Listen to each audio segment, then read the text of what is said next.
Hello, my friend.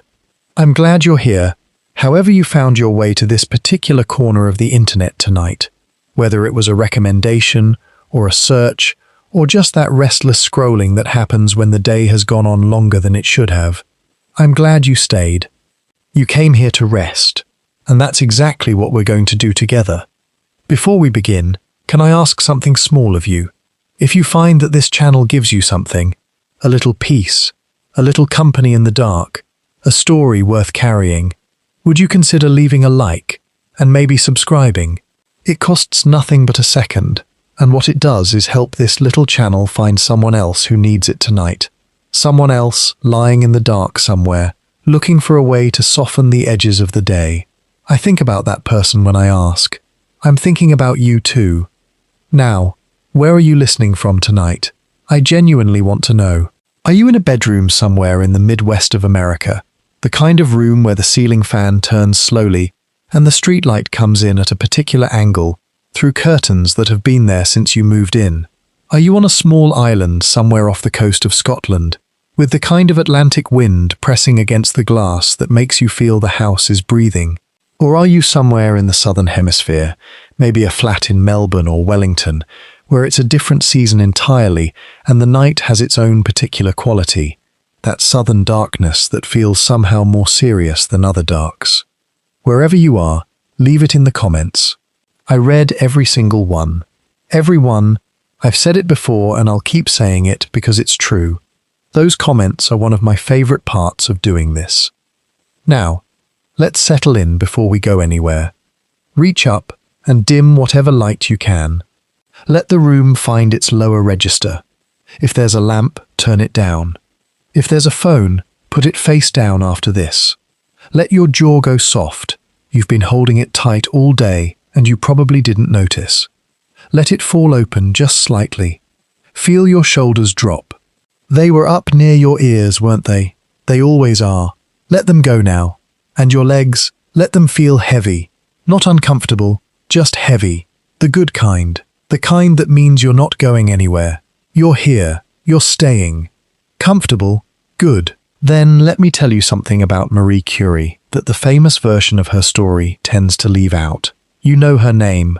You know the Nobel Prizes, 2 of them, but here is what the monument version tends to quietly omit. Marie Curie spent most of her life in a state of private grief, the only thing that felt more real to her than the pain. Tonight I want to tell you about a woman who loved deeply and chose that the laboratory was the one place where the world made a kind of sense. We begin on a grey afternoon in Paris. The year is 1906, and something is about to happen that will change everything. The garret room is cold. Not the cold of a house that has not yet been heated, not the cold of an open window or a thin blanket. This is a different kind of cold. The cold that settles into stone walls and does not leave. The cold that by November has made itself at home and sees no reason to go anywhere. It is the winter of 1891, and on the 6th floor of a building on the Rue des Feuillantines in Paris, a young woman from Warsaw sits at a small table with a gas lamp burning low and a textbook open in front of her, and she is entirely, deliberately alone. Her name is Maria Sklodowska. She is 24 years old. She has given herself a French name, Marie, for the city that has agreed, barely, to take her in. She has almost no money.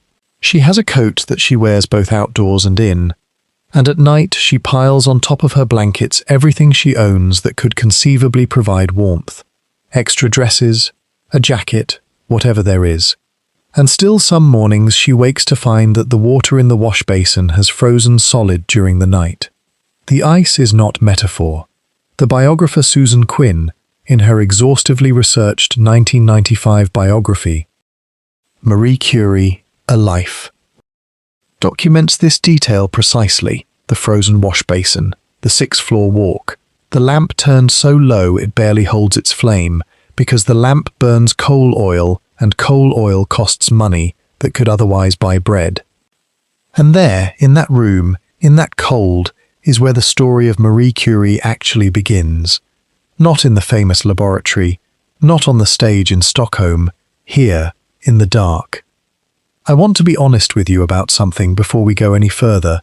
When I first started reading seriously about Marie Curie, not the Nobel Prize version, not the statue in the square version, but the actual documented life, the detail that stopped me was not the science. It was the choice she made in that garret room, because she did not have to be there. Her older sister Bronia had moved to Paris 2 years earlier. Bronia had an apartment. Bronia had a husband, Kazimierz Dłuski, a Polish doctor and political exile, with a warm practice and a warm home and a particular, generous warmth toward his wife's little sister. When Marie first arrived in Paris, she stayed with them. There was food, there was company. There were other Polish émigrés coming and going, conversation, music, late evenings, the particular pleasure of speaking your own language in a foreign city. Bronia wanted Marie to stay. Marie moved out anyway. She found the garret. She chose it. The noise from Bronia's apartment, she said, the patients, the friends, the evenings, made it difficult to study. She needed silence. She needed to be alone with the work.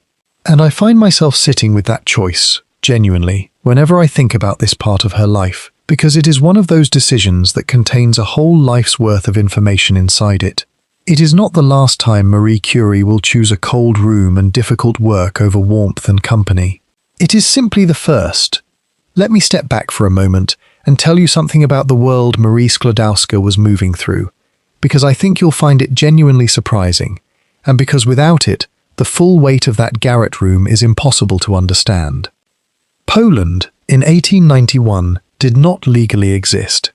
It had been partitioned, divided between Russia, Prussia, and Austria since the late 18th century, and the part where Marie grew up, Warsaw and its surroundings, was under Russian imperial control. This meant, among many other things, that Polish culture, Polish language, and Polish education existed under constant suppression. Universities in Warsaw, to the extent they existed at all under the occupation, did not accept women. The Russian imperial system had no interest in educating Polish women. And so, if you were a woman in Warsaw who wanted to learn, who wanted to genuinely pursue education, you had a problem. The answer, and this is the detail I have been saving because I find it remarkable, was something called the Flying University. Its Polish name was Uniwersytet Latający. It was an illegal underground network of teachers and students, mostly women, operating in private apartments across Warsaw throughout the 1880s. The classes moved constantly, hence the name, flying, rotating from home to home so that the Russian authorities could not locate and shut them down. They taught science, literature, history, mathematics. They taught in Polish. They taught women. And they did it at genuine personal risk. Discovery could mean arrest, imprisonment, exile to Siberia. Marie Sklodowska was a student of the Flying University from her late teens. Her elder sister Bronia was also a student. The historian Natalie Angier, writing in her 2019 work, The Canon, and more specifically the biographer Françoise Giroux in Marie Curie, A Life, have both traced the way this underground education shaped not just what Marie knew but how she knew it, with a kind of fierce, secretive devotion, as though knowledge was something that could be taken from you at any moment and must therefore be held close, studied hard, memorized completely. Education, for Marie Sklodowska, was never a given. It was something that had to be fought for, moved around in the dark, protected. The door to the Sorbonne, the actual, legal, day-lit Sorbonne, where a woman could sit in a lecture hall and be taught openly, was Paris. That was the only door of its kind, and it was narrow. The Sorbonne did admit women in the 1890s, but in small numbers, and they were not exactly welcomed warmly. Marie was one of only a handful of women enrolled in the Faculty of Sciences. She was often the only woman in her lecture hall. The male students noticed her, sometimes unkindly, sometimes with something harder than unkindness. She mostly did not seem to notice them back. She was looking at the blackboard, back with Marie now, in her garret, in her cold. She is living, in these years, on what amounts to almost nothing. Quinn's biography traces the economics carefully. Marie is living on a small stipend, supplemented occasionally by a little help from Bronya, and she is managing these resources with a precision that she will later apply to laboratory measurements. She calculates exactly what she can spend on coal, on food, on lamp oil, on the fees that the Sorbonne requires. She eats chocolate, bread. Some days there are eggs, some days there are not. There is a period in the winter of 1891 to 1892 when she faints from hunger, simply falls, in her room, because she has not eaten enough for her body to keep standing. Bronya discovers this afterward and insists she come to dinner. Marie comes. She eats enormously. She goes back to the garret. I want you to hold that image for a moment, not because it is simply a story of deprivation, though it is that, but because of what it tells us about the relationship between Marie Curie and her own body. She is not in that garret unaware of what the cold does to her hands. She is not unaware that she is hungry. The records are clear on this point. She knows. She notes it in her letters and her diary. She describes the symptoms with almost clinical detachment. What the records suggest, and the biographer Giroud makes this observation carefully, is that she has developed, possibly in those years of underground study in Warsaw, possibly earlier, a capacity to treat the body's discomfort as simply less important than the mind's work, not to suppress it, not to be unaware of it, to note it, acknowledge it, and set it aside, the way a mathematician sets aside an intermediate calculation to keep working on the main problem. This is not unambiguously admirable. I want to be honest about that. There is something in this capacity that is genuinely extraordinary. The focus, the will, the sheer determination to prioritize a life of the mind in a world that had given her every reason to believe such a life was not available to someone like her. And at the same time, and this matters, and we will return to it more than once tonight, there is something in this same capacity that will cost her and the people she loves rather more than she may have fully understood. But not yet. Not tonight, in the garret, in the winter of 1891. Tonight she is 24, and she is cold, and the lamp is burning low, and the textbook on the table is a calculus text she has borrowed, because she cannot afford to own it, and outside the window of the 6th floor, the rooftops of Paris hold their frost in the dark. She will pass her physics degree in the summer of 1893, ranking first in her class. She will pass her mathematics degree the following year, ranking second.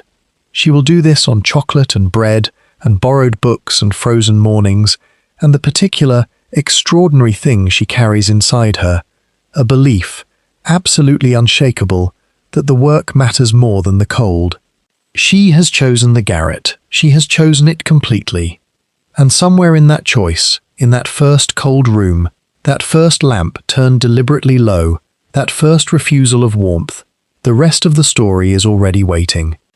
The arrangement began, as so many of the most consequential agreements in history do, not in a lawyer's office or a formal hall, but in a small room between two sisters who had very little to offer each other except time. Marie was 18 years old. Bronya was 20. Their father was a schoolteacher in Warsaw, a man of learning and diminished means, and the two of them had arrived at a problem that was, in the Poland of the 1880s, essentially unsolvable by any ordinary route. They both wanted to study, not in the modest, decorative way that was permitted to women of their class. The piano lessons, the French grammar, the careful cultivation of accomplishments that would make a daughter marriageable. They wanted to study seriously. Bronya wanted to be a doctor. Marie, already extraordinary in mathematics, wanted to go further in the sciences than any institution in Russian-controlled Warsaw would allow her to go. The problem was money, and the deeper problem beneath the money was time. I want to tell you something about the floating university before we go any further, because I think it is one of the genuinely remarkable details of this entire story, and I find it quietly moving in a way that stays with me. Warsaw in the 1880s was under Russian imperial rule. The Russian authorities had suppressed Polish culture systematically. the language, the literature, the educational institutions. Women were, in addition to this general suppression, excluded from higher education by law.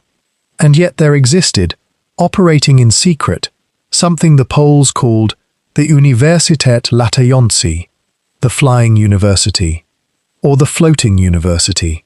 It was a network of informal, clandestine lectures held in private apartments. The location changed regularly to avoid detection. Participants came quietly, in small groups, and left the same way. The lectures covered subjects the official curriculum refused to teach: Polish history, Polish literature, the sciences, mathematics. It was education conducted as an act of resistance. Marie Sklodowska attended these sessions. She sat in someone's apartment. The smell of tea, of wool coats, of candle wax, the particular tension of people doing something forbidden in a normal room, and she learned. The biographer Susan Quinn, in her excellent 1995 Life of Curie, notes that this period shaped Marie's understanding of knowledge as something worth fighting for, something with genuine stakes, something that the powerful could try to take from you. I think that is exactly right. When Marie Curie later refused to patent the radium isolation process, when she chose, deliberately, to give her discovery to the world, it was not simply idealism. It was a philosophy forged in those secret Warsaw rooms where learning had already been understood as a collective good that belonged to everyone. But I am getting ahead of myself. Back to the two sisters and the arrangement. They called it, essentially, a relay. The historian Françoise Giroux has described it as an act of extraordinary mutual faith. Two young women essentially betting years of their lives on each other's integrity. Bronya would go to Paris first, to the medical faculty, because she was older.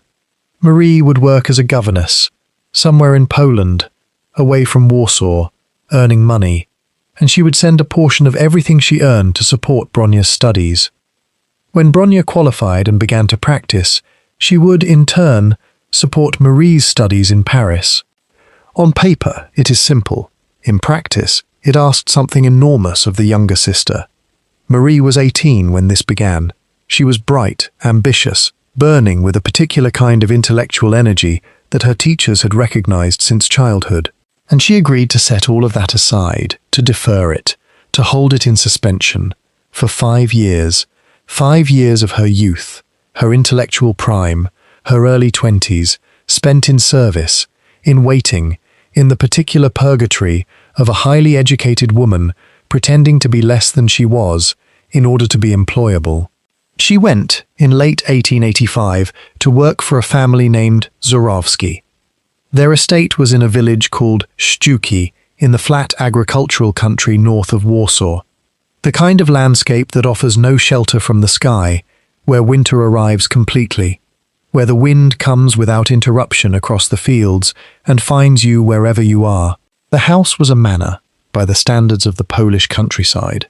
It had corridors and fireplaces, and the smell of cold stone and wood smoke, and, in the mornings, the particular grey light of a Polish January coming through windows that were never quite warm. Marie's position in this household was governess to the Żurowski children. And here I want to pause, because I think the social reality of what that position meant deserves a moment of careful attention. Let me step back and tell you something about the specific social no man's land that a governess occupied in a 19th century Polish gentry household, because I think it illuminates everything that happened next. A governess was educated enough to teach. She was therefore, by definition, not a servant in the ordinary sense. She sat at the family table in many households. She participated in drawing-room conversation. She was expected to be presentable, well-spoken, accomplished. And yet she was paid. She was employed. She had no independent standing, no family connections that mattered in this particular social world, no claim to equality with the family whose children she was shaping. She existed in a kind of social in-between space that had no comfortable resolution, too educated to be ignored, too dependent to be an equal. For a young woman of Marie's intelligence, This position carried a specific kind of loneliness. She was surrounded by people, and yet entirely alone in the way that matters. She could not speak freely. She could not pursue her studies openly without seeming to neglect her duties. She was performing a version of herself, the quiet, capable, deferential governess, while the real self waited, as patiently as she could manage. The biographer Eve Curie, Marie's daughter, later described these years as a kind of internal exile. A young woman of exceptional capacity, writing letters home, reading whatever she could get her hands on, doing mathematics at night by a lamp that was probably not quite bright enough, in a room that was probably not quite warm enough, in a house that was not her own. And then, because this is a human story, and not simply an administrative one, she fell in love. Kazimierz Żurawski was the eldest son of the family. He was a mathematics student. He would go on to become a distinguished mathematician, a professor, a man of genuine intellectual accomplishment. And in the particular confined world of a country estate in rural Poland, where the winter was long and the company was limited, he and Marie found each other. We cannot know exactly what passed between them. Eve Curie wrote about this relationship, with careful discretion, in her 1938 biography, and later biographers, Quinn, Giroud and others, have pieced together what can be documented from Marie's own letters. What is clear is that this was not a casual infatuation. Marie wrote to Bronya about Kazimierz in terms that suggest genuine, serious feeling. They spoke of marriage, and then his family refused. Not unkindly, perhaps, by the standards of the time, not cruelly in any dramatic sense. Simply, no. The Żurawski family were gentry. Marie Sklodowska was a penniless governess. Whatever her intelligence, whatever her charm, whatever the obvious seriousness of her mind, the social distance was, within the rules of that world, simply too great. Kazimierz, and this is the part that deserves sitting with quietly for a moment, did not defy them. He was 21 or 22 years old. He was dependent on his family. He surrendered to the social reality that his family had outlined for him. And Marie, who had already given up years of her life to an arrangement built on deferral and patience, found that the love she had allowed herself was also, in the end, being taken away. She stayed. She had to stay. The arrangement with Bronya was not yet complete. The money still needed to be sent. The obligation still held. She stayed in the house of the family that had just refused her for another year, doing her work, teaching the children, holding herself together with the particular discipline that would become, in later years, one of the defining characteristics of her public life. I find this detail genuinely difficult to sit with, not because it is unusual. This kind of thing happened constantly to women in this position, in this era, but precisely because it happened to her, to the woman who would one day stand in Stockholm twice and receive the highest recognition science could offer. She was once a young woman sitting in a cold corridor in rural Poland, reading mathematics by insufficient lamplight, waiting for a life that kept refusing to arrive. There is a coda to this story, and it is one of those details I have been saving because I think it earns its place at the end. Kazimierz Żurawski went on to have a distinguished career. He became a professor of mathematics at the University of Warsaw. He married someone else, as his family had no doubt always expected he would. He had his life. And near the end of that life, he died in 1953, at the age of 87. He was seen, on more than one occasion, sitting in silence in front of the statue of Marie Curie in Warsaw. Just sitting, an old man in front of a bronze woman in a public square, saying nothing. We cannot know what he thought. We cannot know whether it was grief or guilt or simple wonder at the distance between that cold manor house in Sztuki and everything she had become. The biographers who mention this image, and not all of them do, as if it is almost too much, are careful not to overinterpret it. The shed existed before the science did. That is the first thing to understand about it. Before polonium had a name, before radium had been weighed and measured and confirmed, before any of it, There was just a building at the back of the École de Physique et Chimie Industrielle on the Rue Vauquelin, and the building was, by any reasonable assessment, unsuitable for human occupation. It had been used as a dissecting room for the medical school and then abandoned. It had a dirt floor. It had a glass roof that leaked when it rained and did almost nothing to retain heat in winter. It had a few wooden tables, a cast-iron stove that was inadequate to the space it was meant to warm, and a blackboard. That was approximately everything. The director of the school, who was not a cruel man, simply a pragmatic one, had no better option to offer. Pierre Curie had asked for laboratory space for his wife to work in. This was what was available. This is where Marie Curie would spend the next 4 years of her life. I want to be honest with you about something before we go inside. I have spent a long time with the history of this shed, with what happened in it and what it cost, and I find myself returning to it again and again, not because it is dramatic in any obvious way, but because it is quiet in a way that changes how you see everything else. What happened on the Rue Vauquelin was not a moment of triumph. It looked, for most of those 4 years, almost exactly like failure, or at least like suffering. And yet it produced 2 elements. It produced notebooks that are, tonight, still radioactive, still alive in their lead-lined boxes, and will be for another 1,500 years. I find that detail genuinely difficult to sit with in the best possible way. Something in it feels like a definition of what science costs and what it keeps.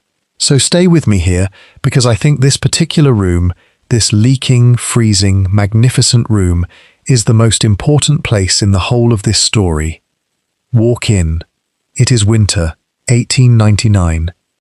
The first sensation is cold, not the cold of a room that has simply not been heated yet, but the particular cold of a space that has never properly belonged to any season, that has admitted wind through gaps in its wooden walls, and has let the frost of successive Paris winters soak into its floor and stay there. The dirt beneath your feet is hard. Your breath makes visible shapes in the air. The glass panels of the roof are coated on their outside faces with the grey crust of the season, and the light that comes through them is thin and provisional, the kind of light that apologizes for itself. Marie Curie is already at work. She is 31 years old and has been at this particular problem, the problem of what exactly is producing the strange rays she and Pierre have detected coming from uranium and thorium, for over a year. She had described her hypothesis in her doctoral research notes, that the radiation was coming not from any chemical interaction, not from any external source, but from within the atoms themselves. It was a radical idea. It would reshape the entire edifice of physics, and it required proof. The proof required isolating whatever substance was producing the strongest radiation, and the substance that was producing the strongest radiation, she had determined, was present in pitchblende, a heavy, dark, dense uranium ore, in quantities so vanishingly small that to isolate even a measurable amount of it would require processing tons of the raw material. Tons, not grams, not kilograms. The Austrian government, which controlled the pitchblende mines at Joachimsthal in Bohemia, had agreed to provide the residue left over after uranium was extracted, the waste material, what no one wanted. It arrived at the Rue Vauquelin in rough sacks, heavy and dark and smelling of iron and mineral damp, the smell of earth that has been underground for geological time and is confused about finding itself in Paris. The processing began. Let me step back for a moment and tell you something about what scientific laboratories looked like at the end of the 19th century. The ones that were properly equipped, the ones attached to well-funded institutions, because I think it makes what you are about to hear genuinely more astonishing. In 1900, a well-appointed chemistry laboratory would have had stone-topped benches to resist chemical corrosion. It would have had proper ventilation, hoods to draw toxic fumes away from the researchers. It would have had gas lines, clean water, drainage, storage for chemical reagents, instruments calibrated and maintained. It would have had, above all, climate control of a basic kind. walls that kept the weather out, heating that made sustained concentration possible. The German chemist Wilhelm Ostwald was one of the most respected scientists in Europe in this period. He visited the shed on the Rue Vauquelin in 1900 and left a description of what he found that the historian of science Helena Pusior and others have quoted extensively. Ostwald called it a cross between a stable and a potato cellar, and said that if he had not seen the workbenches and equipment, he would have taken it for a practical joke. He was not being unkind, he was simply recording the objective fact of what a Nobel Prize, he would share the 1909 prize in chemistry, looked like from the outside, in the moment before its significance was understood by anyone. He was looking at a leaking barn and seeing a leaking barn. What he was actually looking at was the place where two new elements would be added to the periodic table. Back with Marie now, back with the cold floor and the inadequate stove and the sacks of pitchblende arriving from Bohemia. The work was not elegant. The biographer Susan Quinn, in her comprehensive 1995 Life of Marie Curie, describes the physical reality in detail that I think is worth sitting with. To isolate the new substances, first polonium, named for Marie's occupied homeland, and then radium, the pitchblende ore had to be dissolved in acid, boiled, filtered, precipitated out, dissolved again. The chemical process required enormous quantities of material to be moved and stirred. Marie did much of this work herself, in the open air of the shed's central space, or in the yard outside, when the chemical fumes became too thick to breathe indoors. She used an iron rod. Think of that image. One of the most important scientists of the 20th century, a woman who would hold 2 Nobel Prizes before her death, standing in a leaking shed in the Paris winter, in the fumes of dissolving ore, stirring great boiling vats of pitchblende residue with an iron rod. Her hands were almost always in contact with chemical reagents. The skin on her fingertips was perpetually cracked and burned, the acid working into the small wounds the cold opened. She wore no protective equipment. No one did. The concept of protection from radioactive material did not yet exist, because no one yet fully understood what radioactivity was. Marie and Pierre themselves were discovering it. They were discovering it in their bodies as much as in their instruments. Pierre's hands ached chronically. Marie's tiredness was profound and not entirely explained by the hours she kept. They did not know what was happening to them. We do. I think about this more than I probably should. The unknowing of it. There is something in the image of Marie Curie stirring a vat of radioactive ore without knowing it was radioactive, or rather, knowing only that it was producing rays she had not yet fully explained, that strikes me as one of the most genuinely poignant pictures in the history of science. She was being shaped by the very thing she was trying to understand, changed, marked permanently, and she couldn't feel it happening in any way that would have told her to stop. The notebooks know. The notebooks she kept throughout this period, and there are many of them, recording measurements and calculations and observations with the kind of patient precision that characterizes everything Marie Curie ever put on paper, are held today at the Bibliothèque Nationale de France. And they are kept in lead-lined boxes. They cannot be handled directly. They emit approximately 2,000 becquerels of radiation per kilogram. Visitors who wish to examine them must sign a liability waiver and don protective clothing. The radium isotope on their pages has a half-life of around 1,600 years, which means that tonight, in the quiet of wherever you are lying, those notebooks are still warm with what she found, still alive with it. The pages themselves are a record not just of the discovery but of the cost of it, written in a language that will still be speaking, that will still be dangerous, long after every person now alive has become history themselves. I want to tell you about Irène. While Marie stirred the vats on the Rue Vauquelin, while she and Pierre pushed through the cold and the fumes and the 4 years of barely adequate equipment, their daughter was being raised primarily by Pierre's father, Eugène Curie, a warm and capable man, a widower himself, who moved into the household and gave the child the consistent daily presence that neither of her parents, in those years, could reliably provide. Irene was born in September 1897, almost exactly at the point when the work was beginning. She grew up in a household that contained her parents, but was not always centered on her. We cannot know precisely what this felt like to her.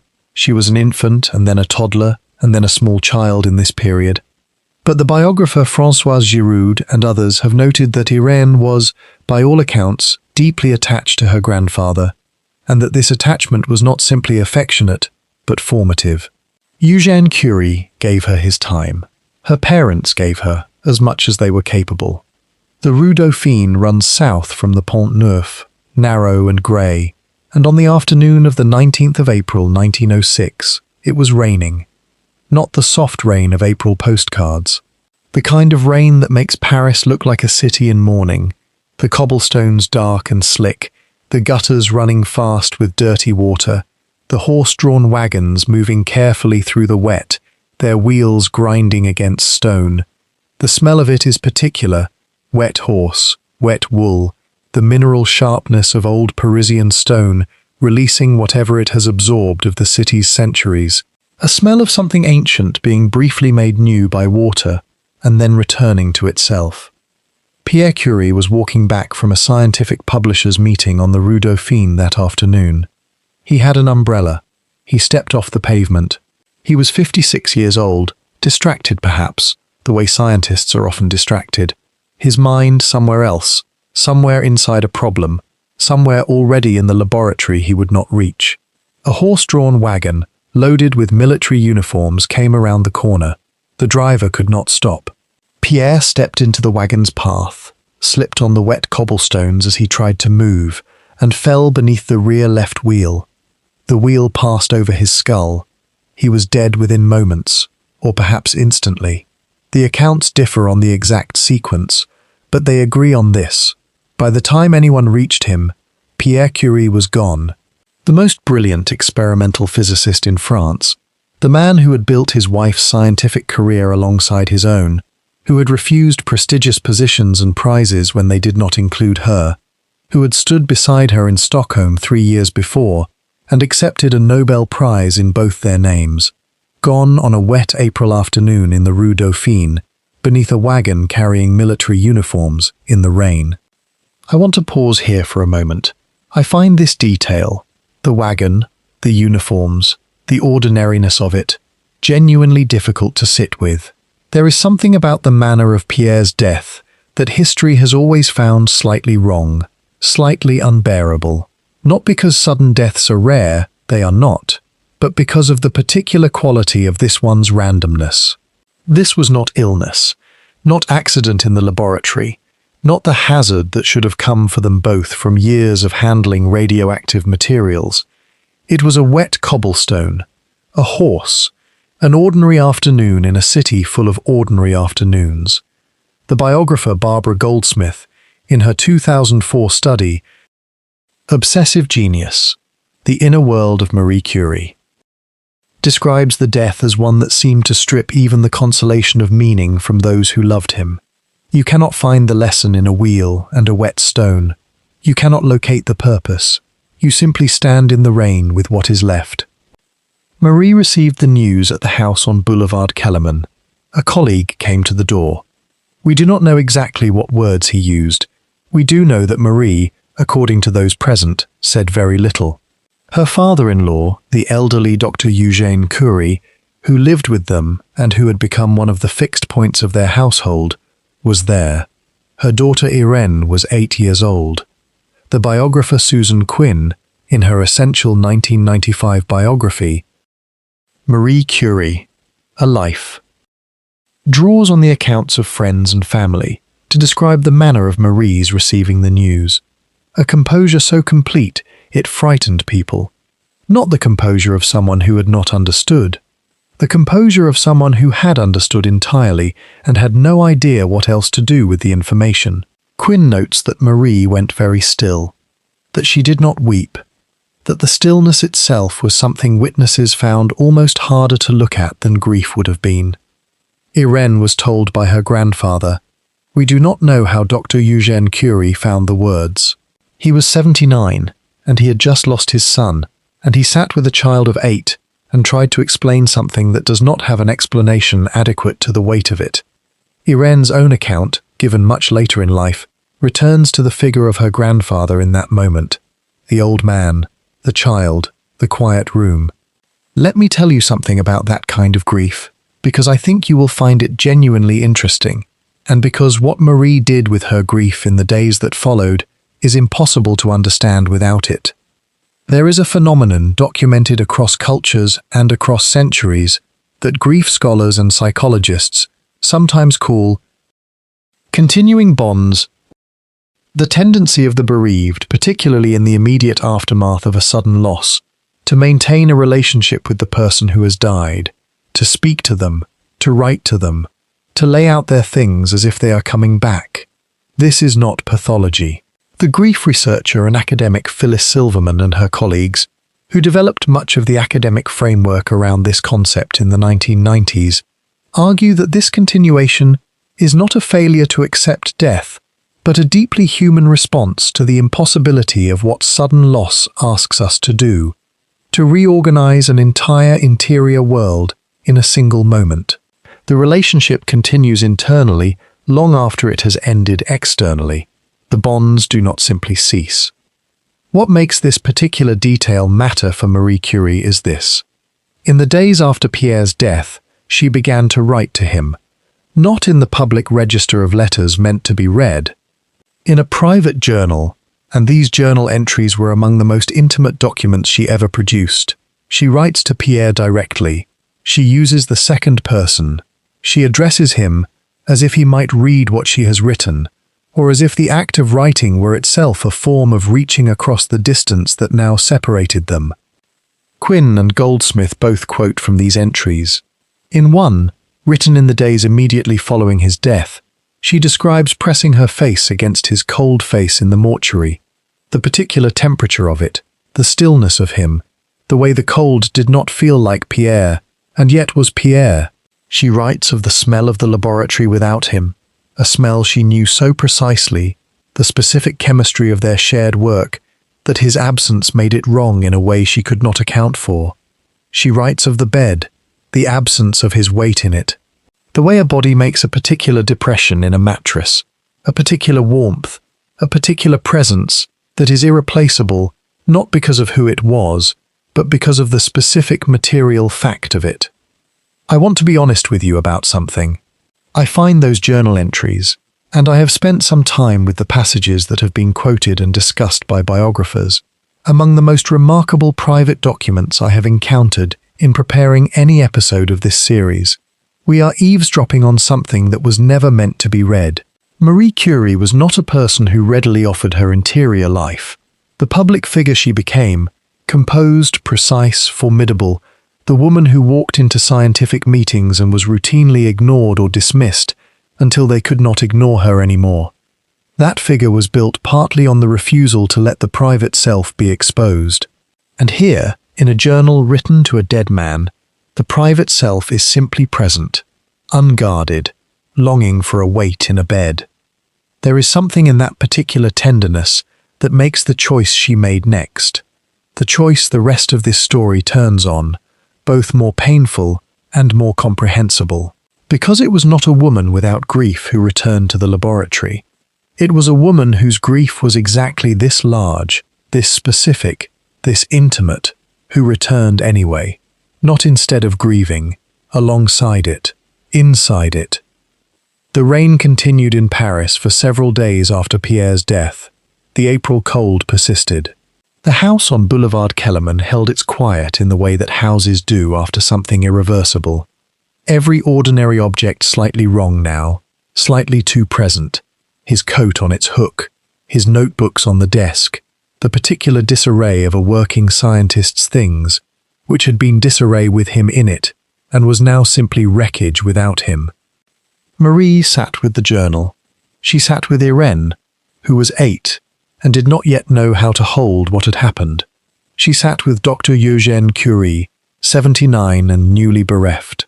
And somewhere inside all of that sitting, something was already happening, something that would not be visible yet to anyone outside the household, something that felt, perhaps even to Marie, less like a decision than like a kind of gravity.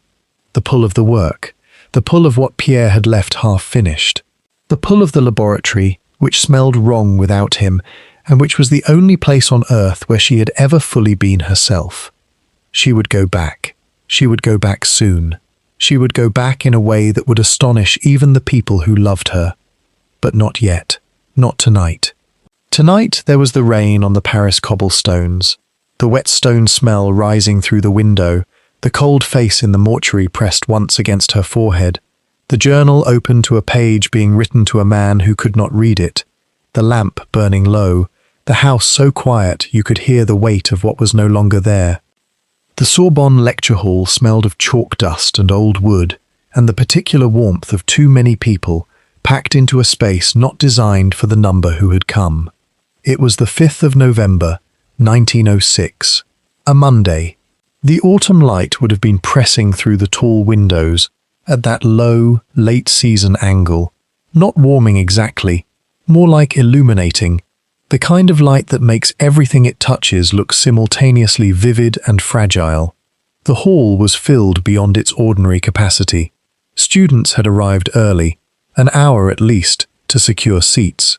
Journalists pressed in along the walls, dignitaries had been given places at the front, and women, a particular number of women, more than would ordinarily appear at a physics lecture at the Sorbonne, had come for reasons that had nothing to do with the equations.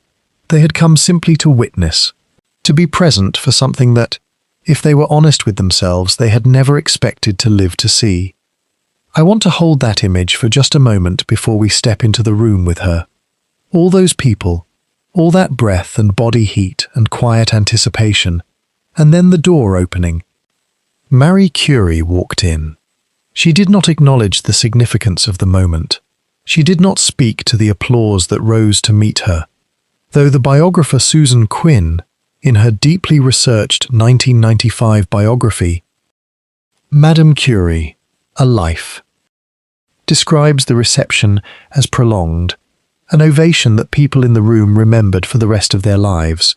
Marie stood at the lectern and waited for the noise to subside, and when it did, she opened her notes and began precisely where Pierre Curie's last lecture had ended. The same equation, the same point in the progression of ideas, as if nothing had interrupted, as if the 6 months between his death and this morning were simply a pause between sentences. Her chalk met the blackboard. The scratch of it was, I imagine, the loudest thing in the room. Let me step back for a moment and tell you something about the Sorbonne itself, about what it meant for that chalk, to meet that blackboard in that room on that morning, because I think you will find it genuinely surprising, and I think you need to understand it to fully feel what was happening. The University of Paris, the institution we call the Sorbonne, was founded in the mid-13th century, around 1257, when a theologian named Robert de Sorbonne established a college for poor students of theology under the patronage of King Louis IX. For roughly the first 650 years of its existence, women were not educated there. They were not admitted as students. They were not permitted to teach. The building itself, its corridors and its lecture halls, its traditions and its rhythms, all of it had been built around an assumption so foundational that most of the men inside it would never have thought to name it. That knowledge, at its highest institutional expression, was a male pursuit. The lecture hall itself bore this history in its very walls, in the way the light fell through windows built for a certain kind of scholar. Women had been fighting their way through those doors in stages, in small and often invisible battles, for decades before Marie arrived. The Sorbonne began formally admitting female students in 1863, and even then, only after considerable pressure, and only to a fraction of programs. For most of the second half of the 19th century, the women who studied there were remarkable almost by definition, because the barriers to being there at all were designed to exhaust anyone who wasn't remarkable. They faced not simply intellectual challenges, but the ordinary accumulated friction of being somewhere they were not supposed to be. The professors who refused to call on them, the colleagues who refused to sit near them, the social machinery that worked constantly to remind them that their presence was provisional, conditional, subject to revocation. Marie herself had experienced this. She knew the particular chill of being the only woman in a room and understanding that the room did not quite believe she should be there. She had graduated first in her class in physics in 1893 and second in mathematics in 1894. She had done her doctoral research in a leaking shed with Pierre. She had shared a Nobel Prize, and she had watched, from that position of extraordinary achievement, as the French Academy of Sciences voted, narrowly, bitterly, not to admit her as a member, because she was a woman. This happened in 1911, but the logic behind it had been operating against her for her entire career. And now she stood at the front of a lecture hall at the oldest university in France, as its first female professor, and she opened her notes and she began. Back with Marie now, in that room, on that November morning. I find this detail genuinely difficult to sit with, and I want to be honest with you about why. The biographer Susan Quinn makes an observation that I have returned to many times since I first read it. She writes that it was nearly impossible, perhaps literally impossible, to distinguish Marie Curie's composure from her grief. They had, Quinn suggests, the same face, the same stillness, the same quality of absolute self-containment that could be read as either extraordinary strength or something more private, more interior, more difficult to name. Pierre Curie had died on the 18th of April, 1906. He was crossing the Rue Dauphine in the rain, his umbrella shielding his face, distracted perhaps by thought. He was often distracted by thought. When a horse-drawn wagon struck him, he died instantly. He was 46 years old. They had been married 11 years. Marie had been in the middle of her scientific life with him, not at the beginning, not near the end, in the middle, where the work was still vast and open and full of questions they intended to answer together. His death removed her collaborator, her husband, her intellectual companion, the person who had seen her most clearly and for the longest, and it did all of this without warning, without preparation, on an ordinary rainy afternoon in Paris when she was not there. The records suggest she was utterly destroyed. Her private journals from this period, which she kept, sometimes writing directly to Pierre, as though he could still receive the words, describe a grief so complete, it reads less like emotion than like physical damage. She wrote to him in those notebooks. She addressed him directly. She told him about the days, about the work, about their daughters. The historian Barbara Goldsmith, in her biography, Obsessive Genius, quotes from these journals in ways that make the intimacy of Marie's private devastation almost uncomfortable to read, not because it is excessive, but because it is so entirely unguarded, so completely unlike the face she showed the world. She returned to the laboratory within weeks of his death. We cannot know with certainty what she felt in those first mornings back at the bench. The equipment she and Pierre had calibrated together, the notebooks in his handwriting stacked alongside hers, the smell of the space that still carried his presence in the most literal sense, because she had never worked in it without him. We can imagine, and I think the imagination is warranted, that continuing was both the hardest possible thing and the only possible thing, that the laboratory was the one place where the shape of her life still made sense, that grief, for Marie Curie, had no language except the language of work. Within weeks of Pierre's death, she had accepted his professorship. The French government offered it to her. Some accounts suggest she was pressed to accept it, that the offer was also a kind of institutional management of an extraordinary situation, and she took it. She would deliver his lectures. She would continue his courses. She would carry the scientific project forward. Whether she fully understood what this meant, not institutionally, but privately, is one of those questions the records cannot answer. The biographer Quinn suggests that Marie's decision to return so quickly was not, as some contemporaries assumed, a sign that she felt less than others felt. The opposite, Quinn argues. The return to work was the grief. The continuing was the mourning. She had no other form for what she needed to express, and so she expressed it in the only language she had ever entirely trusted, the language of precision, of measurement, of repeatable observation. The chalk on the blackboard that November morning, the equation where Pierre had stopped. The hall falling silent around her, she simply began, and I genuinely think, that this is one of the most particular images in the history of science, and possibly one of the most particular images in the history of what it costs to be someone who cannot stop. Not someone who won't stop, someone who cannot. Whether that inability was strength or wound, or whether those two things had long ago become, in Marie Curie, entirely indistinguishable from each other, this is the question I find myself holding. It is a question worth sitting with in the dark for a while. I do not think it has a clean answer. I am not sure I would trust it if it did.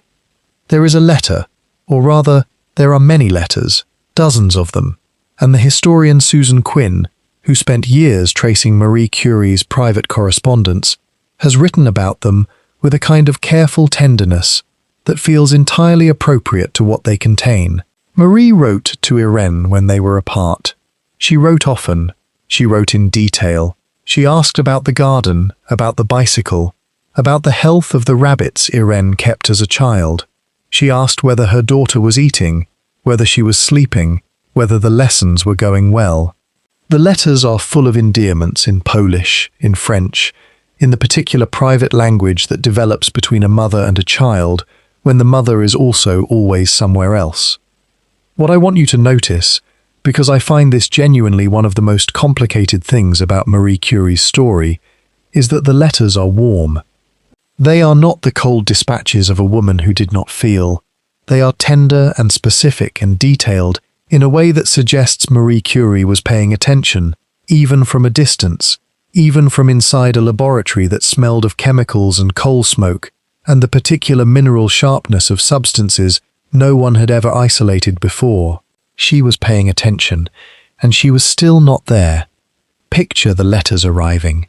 It is, let us say, 1904. Irene is 7 years old, living with her grandfather, Pierre's father, Dr. Eugène Curie, in the house at Sceaux. The house is quiet in a way that houses with old men in them tend to be quiet. The particular stillness of routines, of meals at the same hour, of slippers on wooden floors. Dr. Eugène Curie is 70 years old, a physician himself, a man of warmth and patience, a man who has simply and without complaint taken up the raising of his son's children while his son and his daughter-in-law work. He reads to Irene, he takes her walking, he teaches her the names of plants, the habits of birds, the slow pleasures of a grandfather's kind attention.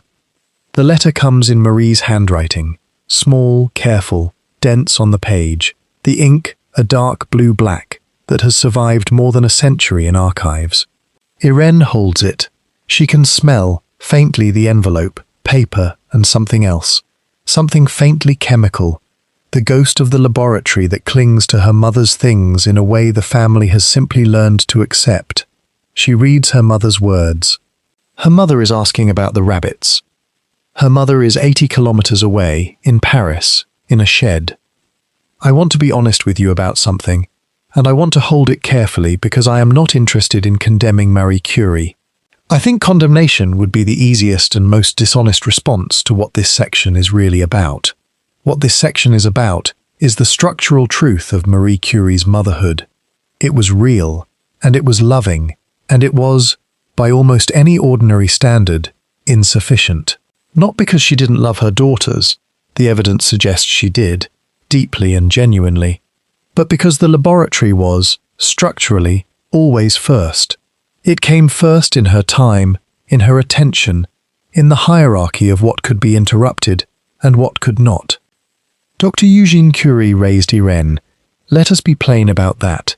He raised her the way a grandfather becomes a father, with a steady domestic warmth that Marie admired and relied upon, and perhaps could not have provided herself even if the work had not existed. The biographer Barbara Goldsmith has noted that Marie's own childhood, the loss of her mother when she was 10, the years of disciplined self-suppression, the poverty, the driven intellectual hunger, had not given her the kind of natural ease with ordinary domestic life that some women have. She was capable of affection, she was not always capable of presence. And yet the letters kept coming, the questions about the rabbits, the endearments in Polish. Let me tell you about Irène Joliot-Curie, because I think you will find it genuinely surprising. Not the outline of her life, which many people know, but the texture of it, the way it rhymes so precisely with her mother's, that you begin to wonder whether this was inheritance or something deeper, something more like inevitability.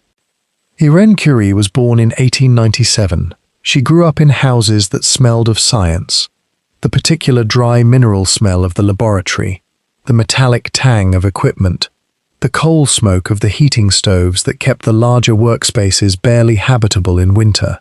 She grew up watching her mother move through the world with a focused, almost frightening intensity, and at some point, the records don't give us the exact moment, it was probably not a single moment at all but a slow accumulation of understanding, she decided to follow. She studied physics. She worked alongside her mother at the Radium Institute that Marie had founded and built. She met Frédéric Joliot, a young physicist who came to work in the institute in 1925, and she married him in 1926. And together, they became the working partnership that Irène had grown up watching. Two scientists, a husband and wife, their lives organized entirely around the work. The echo is so precise it almost hurts to look at directly. In 1934, working alongside Frédéric, Irène Joliot-Curie discovered artificial radioactivity, the ability to make previously stable elements radioactive by bombarding them with particles. This was, by any measure, a foundational discovery. It opened the door to nuclear medicine, to cancer treatment, to the entire apparatus of nuclear science that the 20th century was about to become. The Nobel Committee awarded Irène and Frédéric the Nobel Prize in Chemistry in 1935. Marie Curie died on the 4th of July 1934. She did not live to see it. She did not live to see her daughter stand in Stockholm and accept the prize that rhymed so precisely with her own. The biographer Françoise Giroux wrote about this near miss with a kind of quiet devastation. The months between Marie's death and Irène's prize, representing one of history's more painful, almost coincidences. Almost. Not quite. Irène Joliot-Curie died in 1956 from leukemia, acute leukemia, caused, as her doctors understood and as the evidence strongly supports, by decades of radiation exposure. The same exposure her mother had accumulated in the same laboratories, handling the same substances, breathing the same air. The biographer Dennis Bryan has noted that Irène had been exposed to radiation from childhood, not just through her own work but through proximity to her mother's materials, her mother's equipment, the family home itself in the years when radioactive substances were simply carried home in pockets, stored in desk drawers, kept on shelves without any of the protections that later science would demand. There is something in this that I find I need to sit with every time I return to this story, the pattern running from mother to daughter like a current. Marie chose science, and in choosing science, she gave Irène science, and Irène accepted it entirely, and science killed them both. Whether this is tragedy, or completion, or something too complicated to name, I genuinely do not know. I think about it more than I probably should. Back with Marie now. Back with the letters. The question that historians have circled without quite settling, because the evidence points in several directions at once, is whether Irène resented her mother, whether, beneath the warmth of those letters, beneath the rabbits and the Polish endearments and the careful questions about cycling and lessons, there was something harder, something withheld. The records suggest Irène did not, or at least did not allow herself to express it. By every account we have, Irène spoke of her mother with respect, that was not merely formal, the respect of a daughter who understood, who had looked clearly at the shape of her mother's life, and found it not wanting but exemplary. Marie Curie was, to Irène Joliot-Curie, the model, the proof, the demonstration that a woman could do this, that the work was worth everything the work cost.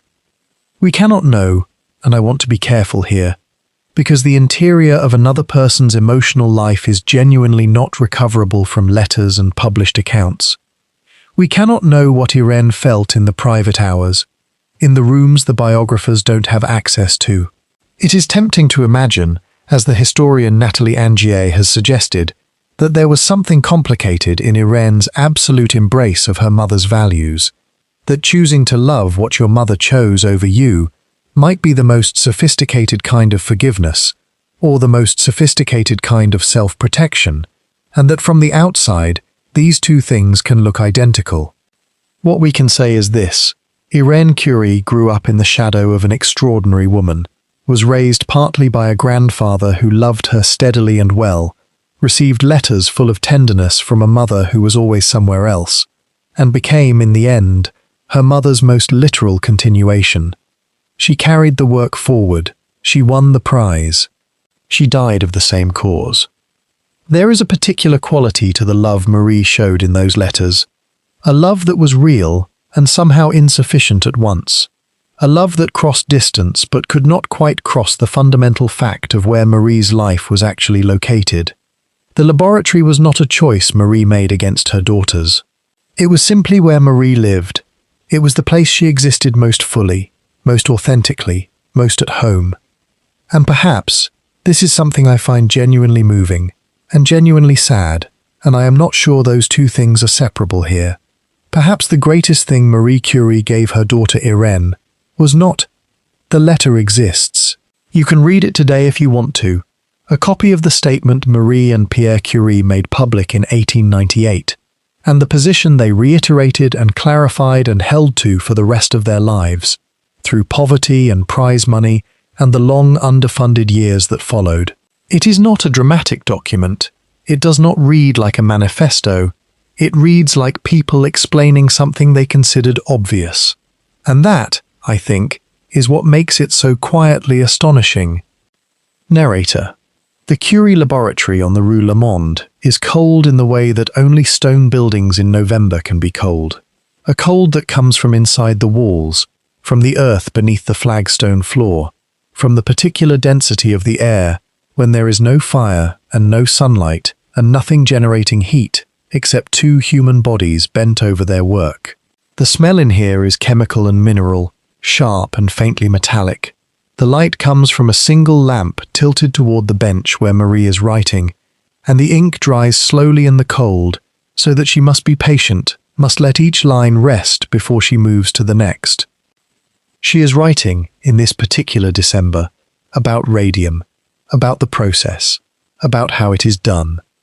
And she is deciding, as she writes, to give it away. Host. I want to stay with this for a moment before we move on, because I think this detail, this one specific, documented, deliberate decision, is one of the most quietly extraordinary things I have encountered in any story I have spent time with. Not because it is dramatic. It isn't. It's almost the opposite of dramatic.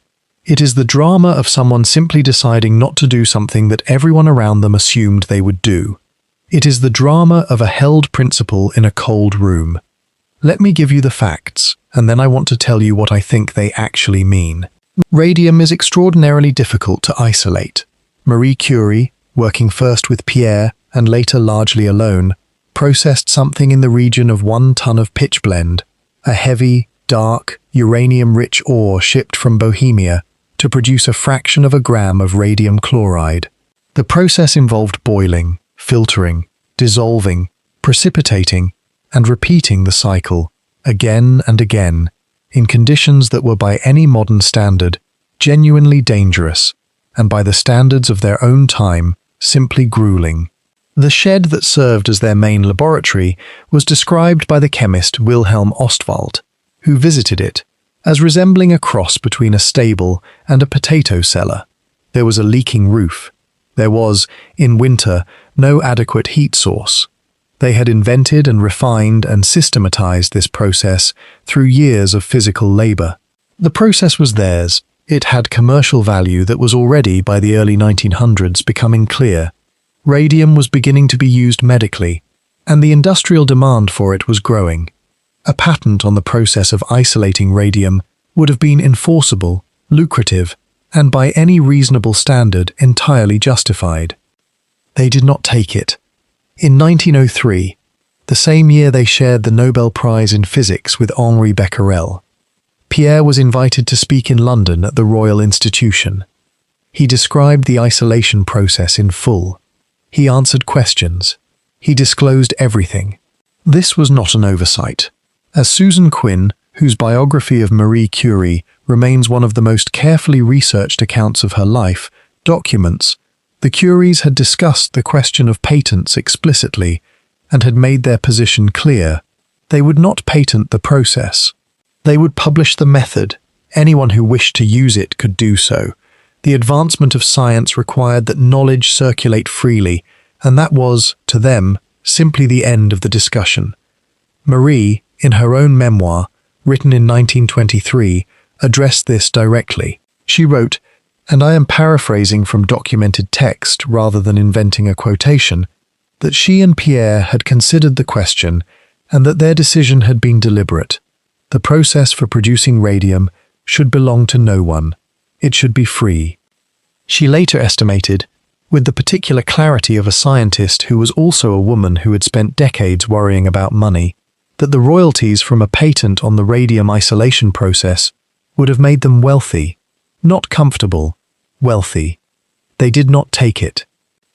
Let me step back for a moment and tell you something about the world of scientific patents at the turn of the 20th century, because I think you will find it genuinely surprising, and because it matters for understanding exactly what Marie and Pierre were choosing to decline. The idea of patenting a scientific process, as opposed to a mechanical invention, was, in 1900, still somewhat new and rather contested. The patent system had grown up primarily around machines and devices: Watt's steam engine, Bell's telephone, Edison's long list of accumulated intellectual properties. Edison, in fact, was by the early 1900s one of the defining examples of how science and commerce could be braided together. He held over 1,000 patents and understood intellectual property as a form of capital. The question of whether fundamental scientific knowledge, a process, a discovery, a natural phenomenon, could or should be owned, was alive and genuinely unresolved. Some scientists and institutions were beginning to explore the possibility. The emerging chemical and pharmaceutical industries were learning to treat proprietary processes as competitive advantages. The tension between science as a gift to human understanding and science as a commercial enterprise was sharpening. The Curie's decision fell exactly into this contested moment, and it was not naive. Pierre, in particular, was not a man who misunderstood the world's material realities. He had watched Marie work herself close to physical collapse in an unheated shed. He knew what money, the absence of it, actually cost. The decision was made with full awareness of the alternative. The echoes of this decision run forward through history in ways that are genuinely remarkable. The principle that fundamental scientific knowledge should be freely shared, that what is discovered in the laboratory belongs to humanity rather than to an individual or a corporation, has shaped the entire architecture of open-source science, of published research, of the assumption that a scientist's primary obligation is to the record of human knowledge rather than to their own financial position. When researchers today publish negative trial results that don't benefit them commercially, when programmers release code under open licenses, when scientists advocate for open access publishing, they are, in some ancestral sense, doing what Marie and Pierre Curie decided to do in that cold shed in Paris, in that particular December, with the smell of chemicals in the air and the lamp tilted toward the page. Back with Marie now. Back to what the decision actually cost her. By the 1920s, Marie Curie was the most famous scientist in the world. She had 2 Nobel Prizes. She had survived the death of Pierre, the Langevin scandal, the First World War. She had built the Radium Institute in Paris and a second institute in Warsaw, the country of her birth.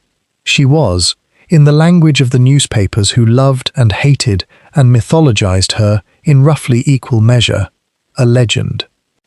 She was also, in the specific and unglamorous sense, short of money, not destitute.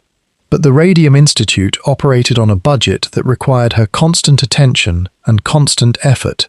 She wrote grant applications, she cultivated donors, she traveled to America twice, in 1921 and 1929, in large part to fundraise, accepting gifts and honorary degrees, and the particular exhaustion of being celebrated in order to ask for resources.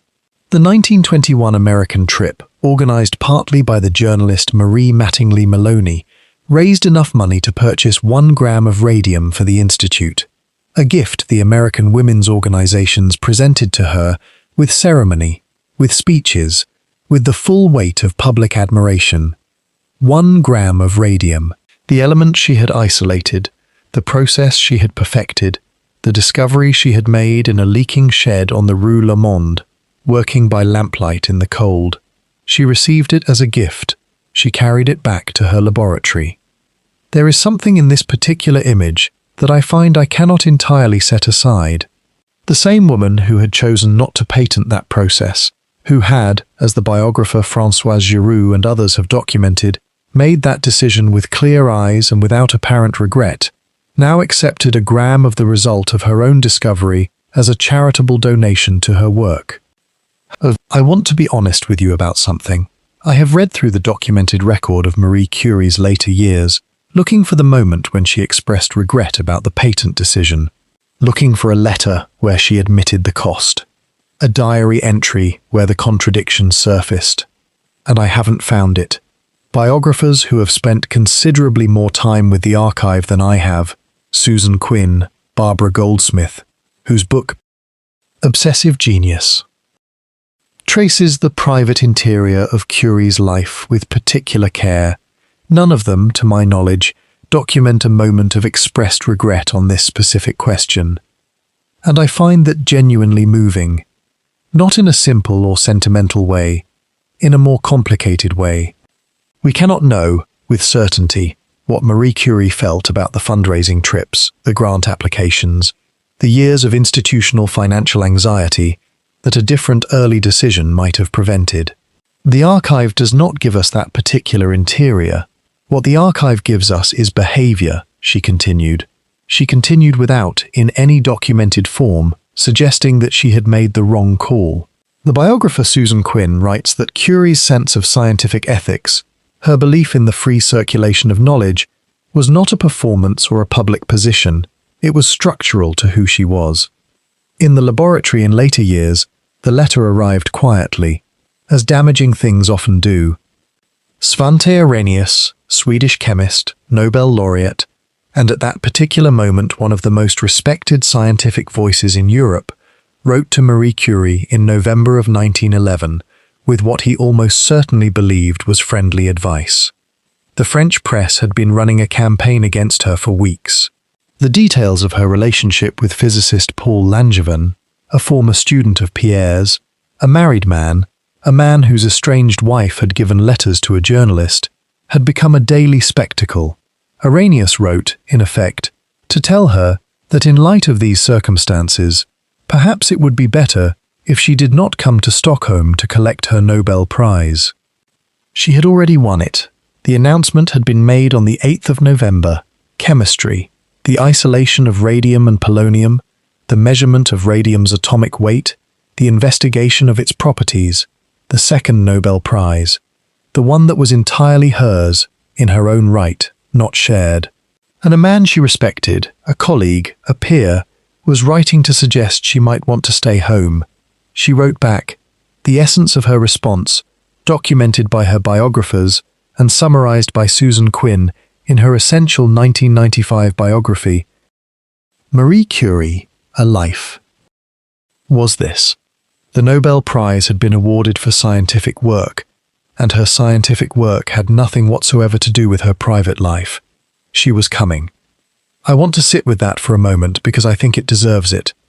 She was 43 years old. She had a kidney condition serious enough that she would be hospitalized shortly after returning from Stockholm. She was in the grip of a depression that friends and colleagues described as one of the most severe of her life. The French press, And I will come back to this because the specific nature of the press campaign matters enormously, had been calling her a foreign seductress, a homewrecker, a danger to the French family. She was receiving hate mail. There were people, apparently, who had gathered outside her home. She had sent her daughters to stay elsewhere for their safety. And she read Arrhenius's letter, and she wrote back, "I am coming." Not defiant exactly, not theatrical, simply, "I am coming." Because the work was the work, and the prize was the prize, and one had nothing to do with the other. Let me step back for a moment and tell you something about the Langevin affair itself, because I think you will find the specific texture of it genuinely illuminating and genuinely ugly in a way that matters to understanding what Marie was walking into that December. Paul Langevin was 39 in 1911. He was a brilliant physicist, one of Pierre Curie's most gifted former students, and his marriage to Jeanne Desfosses had been unhappy for years by the time he and Marie grew closer. The relationship between Marie and Langevin is real. Historians, including Quinn, do not dispute it, and the letters that were stolen from Langevin's desk drawer and sold to a journalist confirm it. What the letters reveal is a genuine, serious attachment. What they do not reveal is a predator and a victim. They reveal two adult people, both widowed or estranged from their marriages in different ways, who found something in each other. But that is not how the French press told it. The campaign against Marie Curie in November 1911 was, at its core, a campaign against a foreign woman who had dared to occupy a French man, a French laboratory, a French institution, and now, apparently, a French marriage. The specific language is documented, and it is not subtle. She was described repeatedly as a foreigner, a Pole, an alien element in the body of French science. One newspaper, in terms that the historian Françoise Giroux would later analyze in her 1981 biography, described her essentially as a Jewish woman, which she was not, but the slur itself tells you something about the register of the attack. It was xenophobic, misogynistic, and nationalist, all three, braided together so tightly it becomes hard to separate the strands. And this is where I want to pause, because there is something in this particular detail that I think deserves a fuller telling. Marie Curie was not the first brilliant woman in science whose work was obscured by coverage of her personal life. She would not be the last. There is a pattern here, and it is not accidental, in which the way the world talks about women in science finds a way to redirect attention from the mind to the body, from the laboratory to the bedroom, from the work to the life. What made Marie's response in 1911 so significant, and I think this is genuinely underappreciated, is that she understood this, and she refused it. Not by being silent, not by hiding, by going to Stockholm and standing at the podium and talking about chemistry.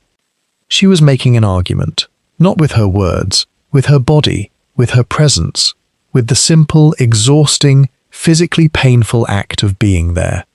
Back now to Stockholm, December 1911, the 11th of the month. The lecture hall at the Swedish Academy is cold the way only Northern European December can be, a cold that comes through stone walls, through the gaps in heavy wooden doors, a cold that settles into the body and requires some effort to push back against. Outside, the city is dark by mid-afternoon. The sky is the particular shade of pewter grey that belongs to Scandinavian winter, and the streets are lit in that mixed way of the early 20th century. Gas lamps in some places, the newer electric lights in others. The two kinds of illumination sitting uneasily beside each other. Inside the hall, people have come in from the cold wearing heavy wool coats, and the room smells of damp wool and bodies warming and candle wax and something underneath it all that might be wood smoke drifting from somewhere in the building. Marie Curie stands at the podium. She is wearing black, as she almost always does now. She has not fully left her mourning colours, even 5 years after Pierre's death. Her hair, which is going grey now, is pinned carefully. She is 43, and she looks, by many accounts, as though the last several months have cost her considerably. The historian Robert Reed, in his 1974 biography of Curie, describes the physical toll the scandal had taken. She is thinner than she was. There is something in her posture, straight, very straight, the kind of straightness that is held rather than natural, that suggests a body being managed by an act of will. She begins to speak. The lecture she delivers, preserved in the Nobel Prize archives and available to read, is a work of extraordinary precision. She traces the history of radioactivity research, from its origins with Becquerel. She gives Pierre his due, carefully and specifically, crediting their joint work exactly where their work was joint. And then she does something that some of the scientists present would note afterward. She makes a clear, firm, documented argument that radium is an element, not a compound, not a molecular structure, but an element in the classical chemical sense. This was, in 1911, still not universally accepted. She was using her Nobel lecture to settle a scientific argument. The world was trying to make her about her personal life. She stood at the podium and talked about atomic weights. I find that genuinely, almost unbearably moving. We cannot know, of course, what she felt standing there. The biographers are careful about this, and so should we be. Quinn notes the extraordinary degree of self-containment Marie practiced, the way her surviving letters and diaries rarely give direct access to emotional states in the way a more confessional writer might. But we can imagine, and I think we are permitted to imagine, something of what it cost to be in that hall, ill, alone, publicly shamed in the country she had made her home, having sent her children away for their own safety, and having chosen, against the advice of someone she respected, to be here anyway. Not because she was fearless. I don't think fearlessness explains it. Because the work required her presence, because the principle required her presence, because to stay home would have been to accept, at some level, the argument that her private life had bearing on her scientific standing, and that was a concession she simply would not make. She finished her lecture. The hall was, by accounts, very quiet for a moment, and then they applauded.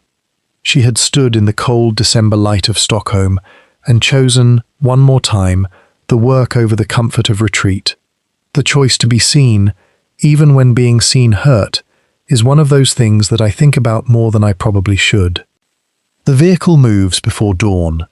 It is 1914, and the road east of Paris is already broken, rutted deep by the passage of military supply wagons, by horses, by the feet of men who did not know, when they set out, where they were going or whether they would return. The morning is cold in the particular way that autumn mornings near the Marne can be cold, a dampness that gets into the seams of a coat, that settles behind the eyes, that smells of wet earth and something older than earth, something the countryside here has been slowly releasing for centuries, mud, rotting wood. And now, beneath it, something chemical, something metal sharp, something that has no name yet in the civilian vocabulary of 1914, but that the men at the front have already learned to recognize.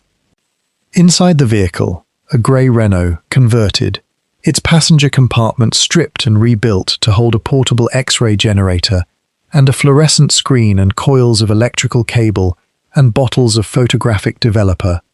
A woman is watching the road. She is 46 years old. She has won 2 Nobel Prizes. She has been in the newspapers for reasons she did not choose, and for reasons she did choose, and for reasons that were simply beyond anyone's choosing. Her hands rest on the steering wheel with the particular steadiness of someone who has taught herself, recently and by necessity, to drive. Her name is Marie Curie. I want to stop here for just a moment, because I find this image, this specific image, genuinely striking. Not Marie Curie in a laboratory, not Marie Curie at a podium, or beneath a chandelier at some ceremony. Marie Curie on a damaged road before dawn, alone in a vehicle she taught herself to operate, heading toward the sound of artillery. I think there is something in that image that tells you more about who she actually was than almost anything else in this story. She did not send a representative. She did not fund the project from a distance. She drove. Stay with me here. When Germany invaded Belgium in August 1914, and the war that everyone had been dreading and half expecting arrived all at once, Marie Curie did what she almost always did in the face of a large problem. She looked at it practically. What she saw was this. The French military medical system was, in most of the field hospitals near the front, operating without X-ray equipment. Surgeons were cutting into wounded men who had shrapnel fragments in their legs, in their abdomens, lodged near their spines, pressed against arteries, and they were doing it, in many cases, without any clear picture of where those fragments were. They were cutting by estimation, by feel, by the best guess of an experienced hand and a trained eye working in inadequate light, on a moving body, in terrible conditions. Let me step back for a moment and tell you something about what battlefield surgery looked like before mobile radiography reached the front, because I think you will find it genuinely and horrifyingly illuminating. The problem was not surgical skill. The surgeons at the front in 1914 were, in many cases, extremely capable. The problem was information, a shrapnel fragment, which could be a sphere of lead the size of a marble or a splinter of metal no bigger than a fingernail, could enter the body at any angle and travel, inside the tissue, in ways that defied prediction. A fragment that entered at the upper thigh might migrate. A piece lodged near the shoulder might be close to a major vessel or far from it. Without imaging, there was no way to know, and so surgeons made decisions with incomplete information, opened incisions in the wrong place, missed fragments entirely, spent time cutting through healthy tissue while an infection was already spreading from the actual site of injury. Men died from surgeries that were technically competent but informationally blind. They died from the infections that followed when a fragment was left in place because no one could locate it. They died in numbers that, when you read the field hospital records from the first months of the war, are simply staggering. X-ray had existed as a technology since 1895, Röntgen's discovery, which had caused a sensation, which had, within a year, been used to image a bullet in a patient's wrist. The technology was 19 years old by the time the war began. It worked. Everyone knew it worked. But the equipment was large, heavy, delicate, and stationary. It lived in hospitals. The front did not come to the hospitals. The wounded came, when they could, to the hospitals. But by then, the damage had often been compounded by the journey itself, by the hours of delay, by the surgeries already attempted without imaging. What was needed, and what was not yet systematically in place, was a way to bring the X-ray equipment to the wound. Marie Curie saw this immediately. She had been working with X-ray technology for nearly 2 decades. She understood its requirements. It needed an electrical power source, a tube, a screen or photographic plate, and a technician who knew how to operate it. All of these things could be made portable. The vehicles existed. The equipment could be adapted. The technicians could be trained. She went to the French government. She went to the French Red Cross. She went to wealthy women she knew, donors, patrons, people who had supported scientific work before, and she asked them to fund vehicles. Then she went to manufacturers and asked them to convert those vehicles into mobile radiography units. She designed the conversion herself, specifying the placement of the generator, the reinforcement of the vehicle's body to handle the equipment's weight, the layout of the working space inside. Within months, she had the first unit operating. They were called, eventually, Petites Curies. The Little Curies, a nickname that came from the soldiers who saw them, who knew what they were, who understood somehow that this grey vehicle, appearing on the approach to a field hospital, was connected to the woman whose name had been in every newspaper for 15 years. Back with Marie now, on that road, in that grey Renault, before dawn. She taught herself to drive, as I mentioned, by necessity. She also taught herself to perform minor mechanical repairs, to change a tyre, to address basic failures of the engine, because she could not always rely on there being a mechanic available when something went wrong on the road to Amiens, or the Vosges, or the Marne.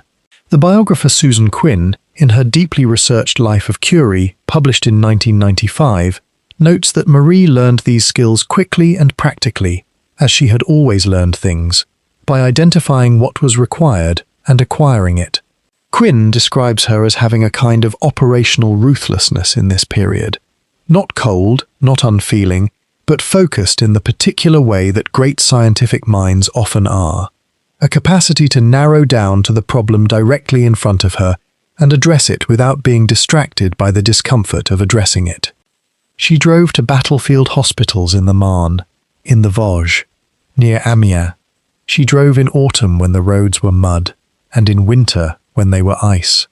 The smell inside those vehicles, a smell she must have known intimately by the end of the war, was oil and electrical equipment and the particular sharp chemical smell of photographic developer, and underneath all of it, carried in on stretchers and on boots and on the fabric of uniforms, the smell of the front itself, mud and blood and antiseptic, and something that those who were there described, in their letters home, as simply impossible to explain to anyone who had not been there.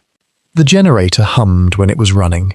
The fluorescent screen glowed faintly in the dark interior of the vehicle. The X-ray tube required careful handling. It was fragile, and the roads were not gentle. Soldiers waited in corridors of field hospitals that were often no more than requisitioned farmhouses or school buildings, lying on cots or on the floor, in the particular silence of men in serious pain, who have learned that there is nothing productive to do with serious pain, except endure it.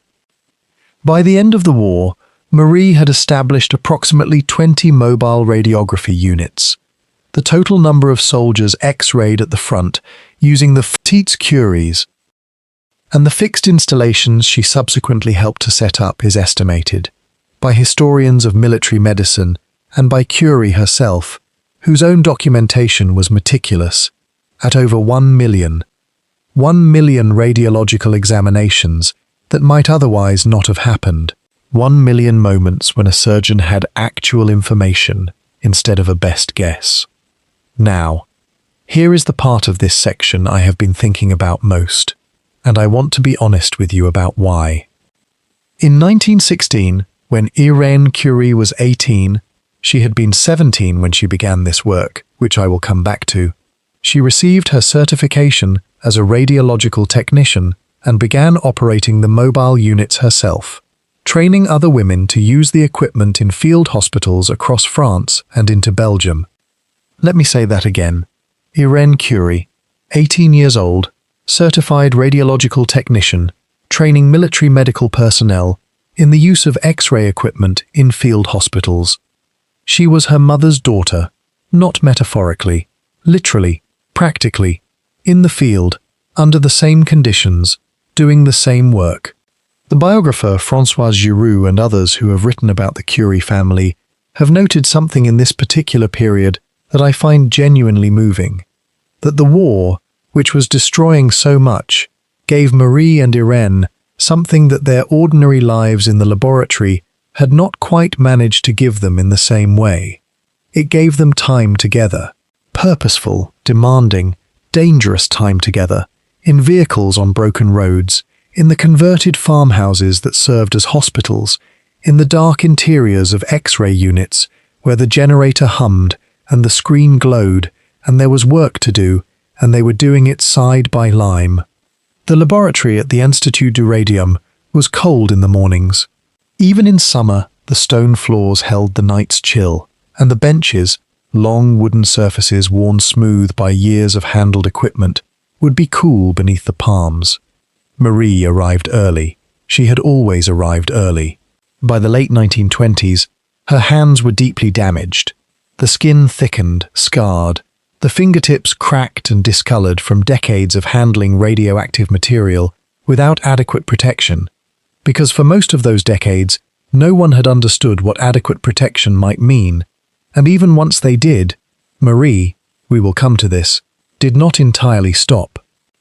In the desk drawers of her office, there were tubes, small glass vials, some of them unlabeled, containing radioactive isotopes she had worked with over the years. She kept them close. She had always kept them close. In the early years of radium research, She and Pierre had carried samples in their coat pockets, had kept them on their bedside tables, had admired the way they glowed in the dark of the bedroom, a soft, unearthly blue-green light, the color of something that should not exist, the color of a dream about the sea. Pierre had once written, simply and with genuine wonder, about how beautiful it was. And Marie, all her life, seems to have agreed. I want to be honest with you about something here, because I think this is the moment in Marie Curie's story that I find most genuinely difficult to sit with. Not because she was reckless, exactly, but because the line between her devotion and her damage is so completely impossible to untangle. By the late 1920s, she knew, or she knew enough. The evidence was accumulating in ways that could not be ignored, and yet the biographer Susan Quinn, in her essential 1995 Life of Curie, Marie Curie, A Life, describes a woman who seemed constitutionally unable to look directly at that particular truth. Not stupid, not naive, something more complicated than either of those things. I think about this more than I probably should. Let me tell you about the Radium Girls, because I think you will find it genuinely surprising, and because their story is inseparable from this one, even though most accounts keep them separate. In the 1910s and 1920s, young women, many of them teenagers, worked in factories across the United States, most famously in Orange, New Jersey and Ottawa, Illinois, painting the dials of watches and military instruments with radium-based luminous paint. The paint glowed in the dark. It was considered one of the marvels of the age. The women were told by their employers, by the United States Radium Corporation and its equivalents, that the material was entirely safe. They were encouraged to point their brushes with their lips, to shape the bristles between their teeth before each careful stroke. The practice had a name: lip pointing. They did it hundreds of times a day. Some of the women, charmed by the glow, painted their nails with the paint, painted their teeth, so they would light up at dances in the dark. They were young, the world was modern and luminous, and everything seemed possible. They began to die in the early 1920s. Their jaws deteriorated first, the bones softening, dissolving, teeth falling out, abscesses forming that would not heal. The radiation had concentrated in their bones, which had absorbed it the way bone absorbs calcium, because in the body's confused reckoning, they are the same kind of thing. Spines fractured spontaneously, anemia set in, the bone marrow failing, unable to produce blood cells. The deaths were slow and painful in a way that is still difficult to read about. What makes this story legally and historically significant is what happened next. A group of the dial painters, 5 women who became known in the press, and later in Kate Moore's 2017 book, The Radium Girls, as exactly that, sued their employer. They were dying, some of them could barely walk, but they pursued the case. Their legal battle, which settled in 1928, helped establish that employers had a duty of care to workers exposed to industrial hazards, and it laid important early groundwork for occupational safety law in the United States. They did not live to see the full consequences of what they had begun, but the world that came after them was different because they had existed in it. Now, back with Marie Curie. She knew about the dial painters. The cases were widely covered in the scientific press by the late 1920s. The evidence about radiation damage, about what prolonged, unprotected exposure could do to the human body, was no longer a matter of debate. And yet she continued to work. She continued to keep the unlabeled tubes in her desk. She continued to carry material in her pockets on certain days, as she had always done, as Pierre had done, as the early years had habituated her to doing. The biographer Françoise Giroux, writing about Curie in the 1980s, and Quinn after her, both note this pattern without fully resolving it, because it cannot be fully resolved. The most honest reading seems to be that Marie existed in a kind of doubled state. She accepted the scientific evidence in the abstract, and she could not, or would not, fully apply it to herself. Part of this was almost certainly the particular blindness of the devoted. When something has been the organizing principle of your entire life, when you have sacrificed relationships, comfort, health, grief, the ordinary tenderness of ordinary days to a single pursuit. It is extraordinarily difficult to look at that pursuit and see it also as the thing that is killing you. Not because you are a fool, but because the alternative is an accounting so enormous that the mind refuses it. The narrator voice in me wants to return to the laboratory now, to the particular quality of the light. There is a specific quality to radium's glow that those who have seen it, and very few people now will ever see it for obvious reasons, describe in almost identical terms. It is not warm, it is not the glow of a fire or a candle, which comes from heat, from oxidation, from the visible product of something being consumed. Radium's glow is cold, it does not flicker, it is steady, sustained, a blue-green light that seems to come from within the material itself rather than from any surface, as though the glass tube containing it is merely a window into some deeper luminosity. It does not illuminate the room, it illuminates only itself. Hold it in a darkened space and it glows, and everything around it is still dark, and the tube is simply there, present and extraordinary, giving off its particular impossible light. Marie had been looking at that light since 1898. Since the shed in the Rue Lomond, where she and Pierre first isolated radium from pitchblende, hauling tons of ore, boiling and filtering and refining, Marie's dress eaten through by acid, her hands always raw, the shed so cold in winter that the solutions froze in their containers overnight. Pierre was there beside her then, his hands as damaged as hers, both of them wearing the same work in their bodies. When the isolation was finally confirmed, they went back to the shed at night, after the children were sleeping, and sat in the dark and watched the radium glow on the shelves. Pierre wrote about it. The biographer Quinn quotes his description of that night as one of the few moments in his letters where his habitual scientific restraint simply gave way to something more naked.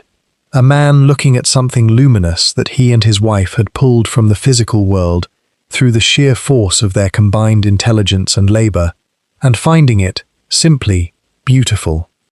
Pierre had been dead for nearly 30 years by the time Marie was in her final years of work at the Institut du Radium. 30 years. She had lived longer without him than she had lived knowing him. And yet, and we must hold this carefully, because we cannot know it, only infer it, there is something in the reports of her behavior in those last years that suggests the laboratory was not entirely separate from him in her mind.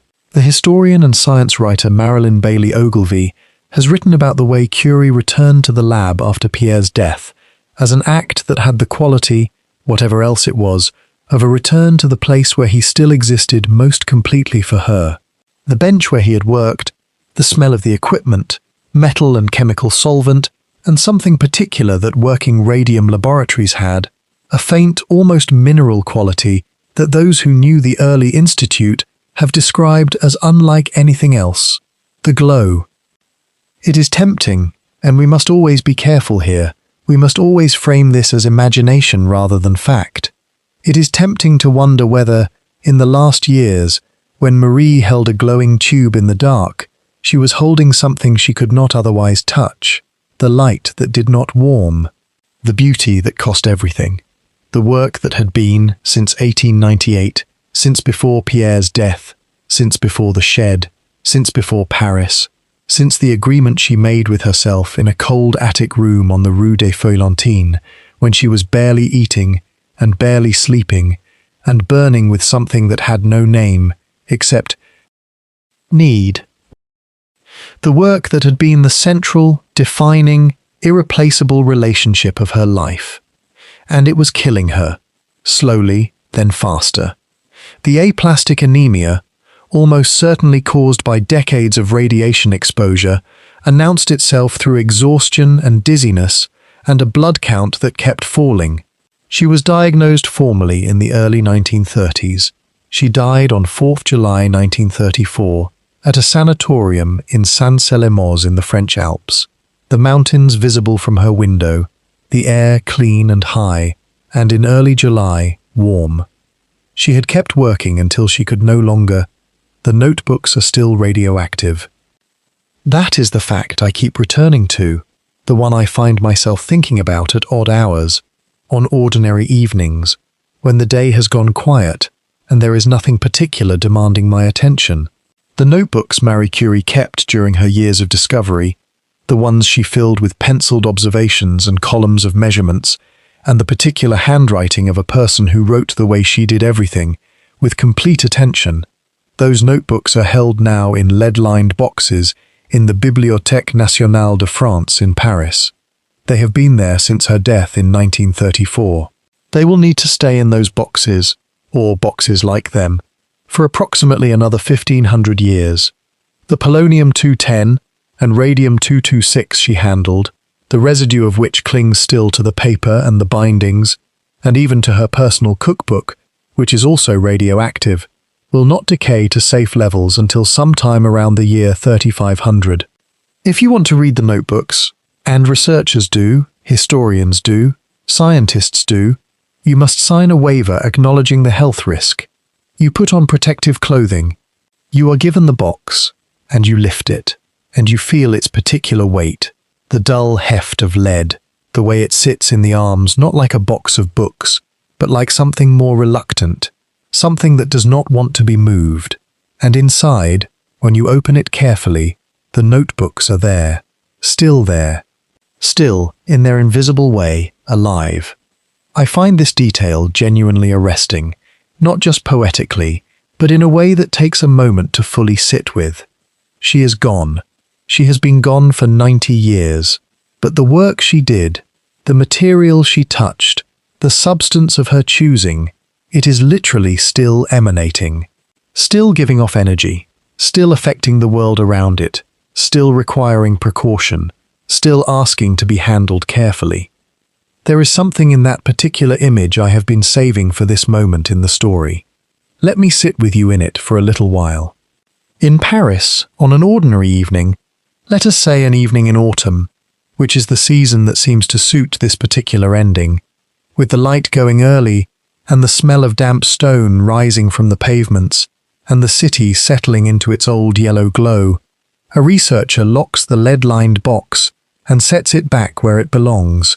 The metal catches no light. It is utterly matte, utterly unreflective, the visual equivalent of silence. The notebooks go back into the dark. Outside the Bibliothèque Nationale, the traffic moves. Someone is selling chestnuts from a cart on the Rue de Richelieu, and the smell of them, that particular sweetness of roasting chestnuts that has been the smell of Parisian autumn for centuries, drifts across the pavement.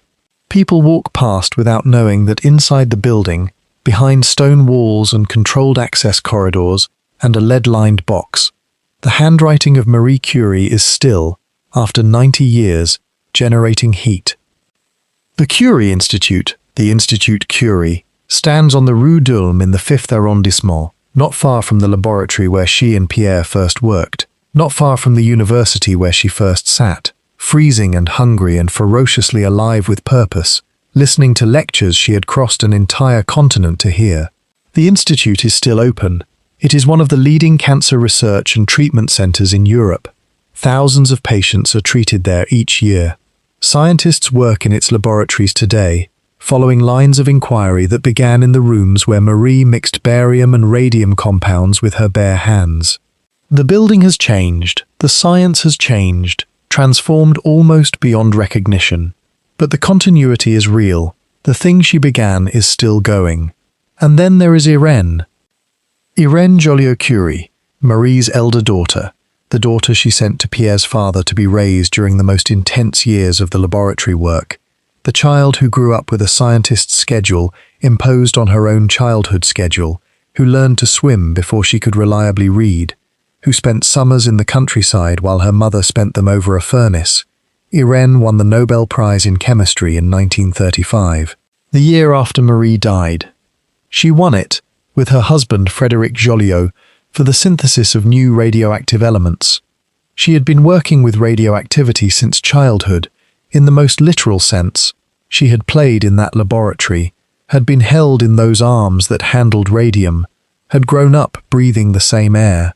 She became, in ways too precise to be merely metaphorical, what her mother had made her. And she died, too, of aplastic anemia, leukemia, in 1956, at the age of 58, younger than Marie had been. I want to be careful here, and honest with you about something. It is easy, I think it is almost irresistible, to read in Irene's life and death a kind of completion of Marie's tragedy, a second payment on the same debt. And there is something true in that reading. But it is also worth saying, clearly, that Irene Joliot-Curie was not simply her mother's echo. She was a scientist of genuine and independent distinction. She made her own choices. She understood the risks, or understood them as well as the science of her time allowed. She chose, as her mother had chosen, to go on. That is perhaps the most uncomfortable thread running through all of this. The choosing did not stop with Marie. It propagated.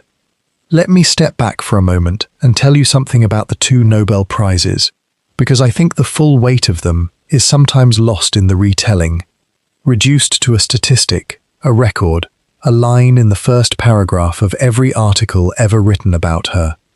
The 1903 Nobel Prize in Physics was awarded jointly to Marie Curie, Pierre Curie, and Henri Becquerel for their research into radiation.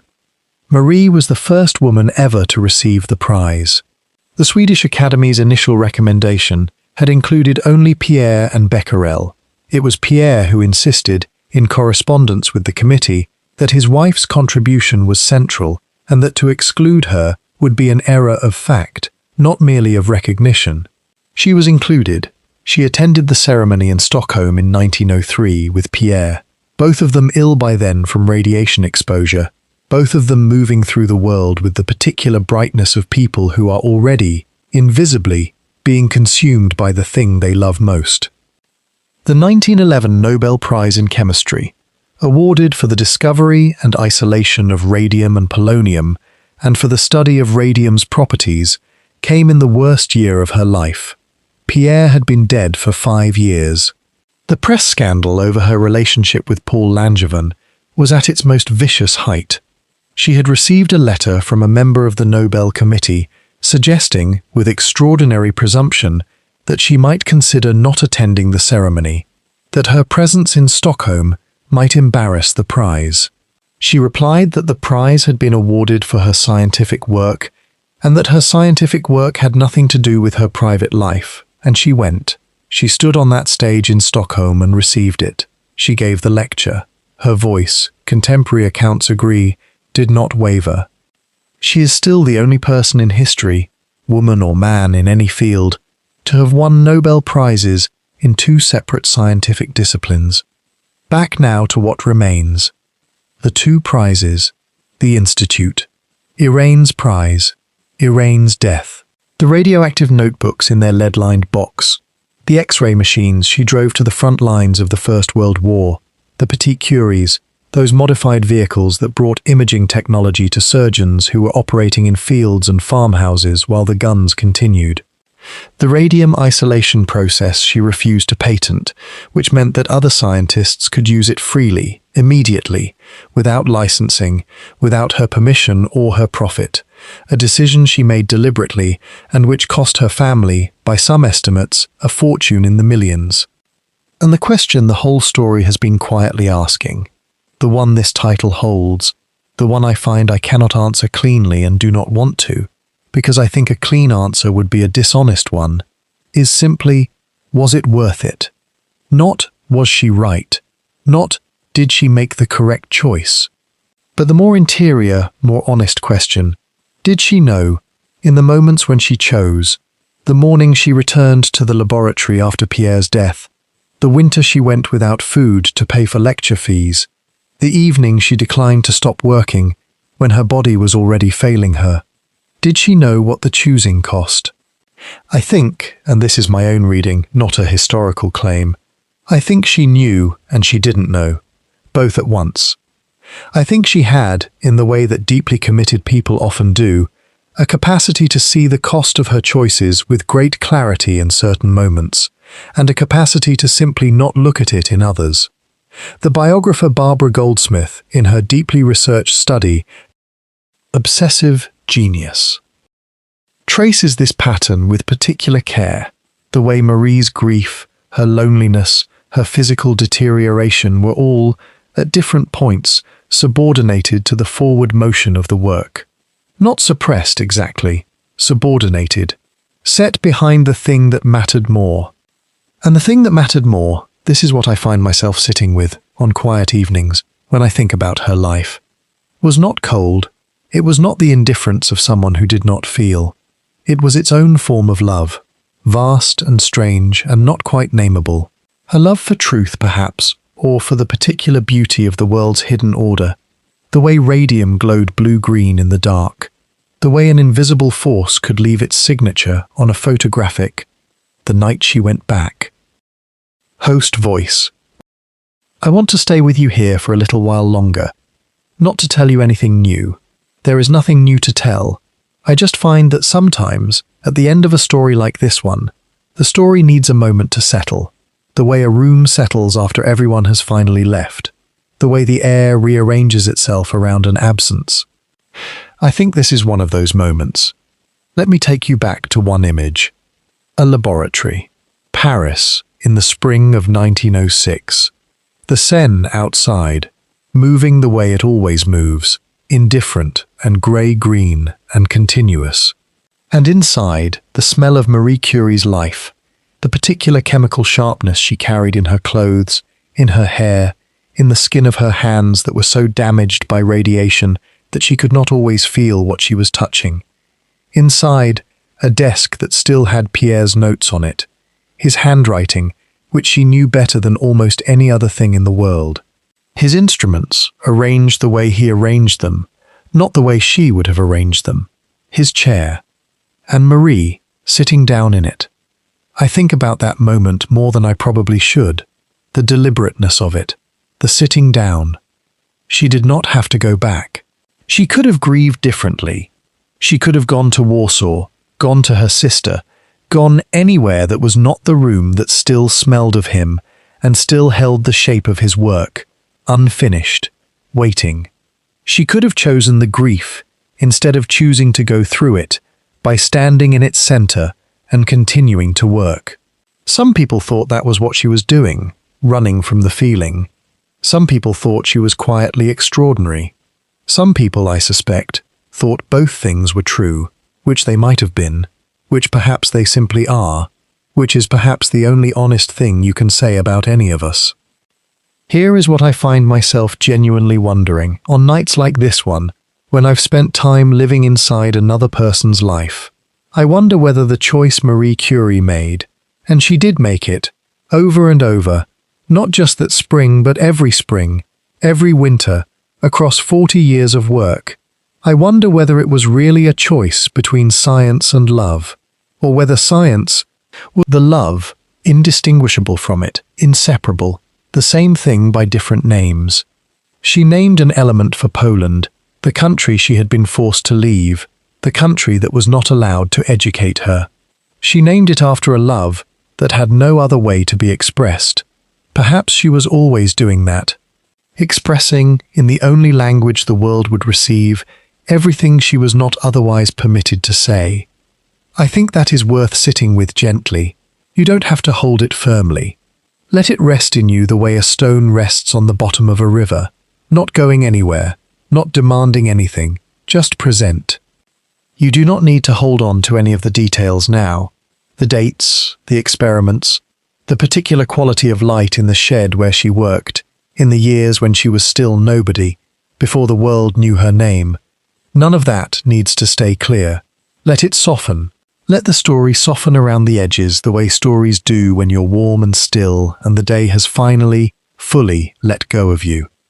Wherever you are tonight, whatever room, whatever quiet or not so quiet corner of the world you are listening from, I hope something in this story has given you a place to rest. Not because her life was restful. It was not. It was almost relentlessly unrestful, in the most magnificent and heartbreaking way. But because she carried something you might recognize, the feeling of loving something so much that you don't entirely know where you end and the thing you love begins. The feeling of continuing, even when continuing, is the most difficult thing imaginable. The feeling of sitting back down in the chair. Most of us will sit back down in some chair, someday. Or we already have. Or we are doing it right now and we haven't quite named it yet. She never really named it either. She just went on working. Let that image carry you, if you'll let it. The laboratory, quiet now. The instruments still. The notes in two different handwritings, side by side on the desk. The particular cold blue light that comes before Paris wakes, before the bread, before the bells, before the river takes on its morning colour, and the city remembers it is alive. Marie somewhere in that stillness, working, or perhaps just for a moment resting. Her hands folded, her breathing slow, the room around her holding everything. Sleep well, friend. Good night, wherever you are.